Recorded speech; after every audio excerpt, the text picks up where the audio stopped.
Most hip replacement operations that have been done in the past have been wonderful, and patients are so happy they don't have pain anymore, and they can do the normal activities. It's sort of like you're having a second chance to be able to get rid of your arthritis and move on as though you were quite a few years younger. But now what we're finding out is a lot of these hip replacements that have been done that are metal on metal, which means that the joint and the socket that are being replaced are both metal. We're having some problems that are leading to early replacement of these hips. And you've sure found that out the hard way. Yeah, I'm one of the victims. Your own. I'm one of the victims. Yeah, I thought I was way ahead of the game and got a joint resurfacing, a hip resurfacing instead of the whole hip being chopped off, which means that basically the hip joint looks like this and the socket looks like that.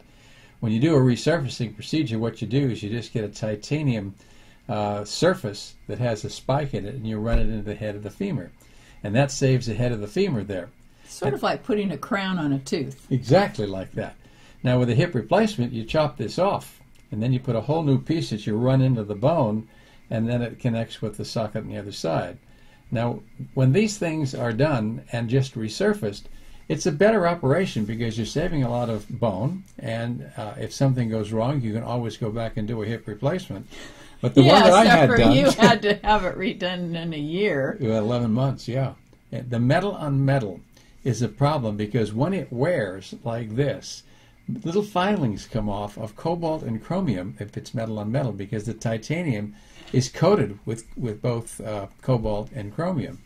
And that can lead to lots of problems, particularly if the joint is a little offset and it's not really exactly flush as it should be. Then you see this unusual wearing that occurs.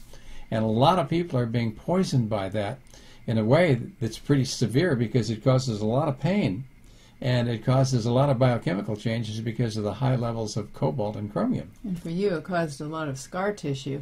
Well, your story is kind of a long story, but one of the things that this is causing is billions and billions of dollars, and everybody wants a piece of it because everybody's been spending a lot of money for these hip replacements, like the insurance companies and the government and Medicare and so on and so forth, as well as the patients. Yeah. So a lot of the patients are taking some of these companies to court. The problem is too is it's not just one company, it's a whole bunch of companies. Yeah. But there was one company that actually had a huge problem. What was it called? I don't remember the name of the company, but I know that what it was. Sulzer. That's right. They actually put oil on the surface of the joint. To lubricate it. I don't know if they did it to lubricate it, or I think they're just not fessing up what they were doing. But that caused them to wear out earlier as well. So we've got a huge problem here because there are about 750,000 or more hips and knees that are done, a lot of which are metal on metal. This is going to get a lot of people upset because there are a lot of people that have had hip and knee replacement surgeries that have been, touting the benefits of Exactly. But we don't they might not be lasting so long. Well, we don't. Well, they haven't been. There's no advantage to having them done the way we're doing them now, as compared to what we're doing 10 years ago. Well, there are different ways to do it. You can't do the resurfacing that you had any other way except for metal on metal. Well, that's not true. No, you can, but they don't. The particular one I had, you could not. But there are some that you can do whatever you want with. If you have somebody that knows how to put them in, because it's a very complicated operation. Well, anyway, there are hip replacements that can be made with ceramic, but you know what happens to ceramic when it breaks? It just shatters, so that's kind of taking a chance. And the other thing is not only that, they can dislocate, too, because they're a smaller head. The advantage of doing a resurfacing is you can use a bigger ball and socket, and they don't dislocate so much, and they should last longer, and in many people they do. Nothing like having a dislocated ceramic hip. Well, yeah. And the other way is to use plastic.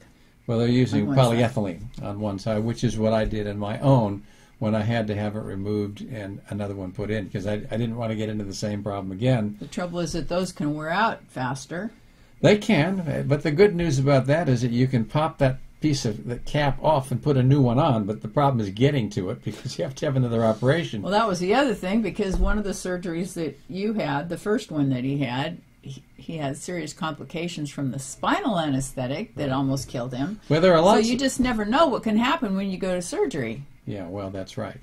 So we want to try and keep it simple, and what we need to do is start tracking what's happening with all the hips that are put in. And you would think that the orthopedists or the FDA or the government in some capacity would do something to track all these, and it's not until this year, the 2011, that we're starting to see some of that happen. They're not even responsible for having to report adverse reactions or effects when they do their own studies. Yeah, it's not like drugs. When you're talking about medical devices, there's a lot more flexibility, I guess in part because they don't see how anything could go wrong, but we found out. Well, they've even found out that there's some kind of weird lubricating fluid that's creating its own self that's called graphite. You know what graphite is, kind of like what a pencil's made out of, or carbon. Yeah, well, basically the human body puts graphite, and we are not sure where it gets the graphite. And it's solid, and that's what lubricates the joint. And that's one of the problems we worry about because of wear and tear. And that's one of the reasons why we're putting all these different kinds of metals to try and toughen up the surface. Well, there were a lot of assumptions that were made. They just assumed that the body was going to be creating this protein-type lubricant that it normally does with a regular hip. Yeah, well, it's protein and graphite. That's right. So what we have here is a problem that has a lot of personal disability. It has a lot of economic challenges. We're going to see lots of lawsuits. The DePuy company has already recalled thousands and thousands of the hips that they make that were put into people. So we're looking at about $1 billion in cost here.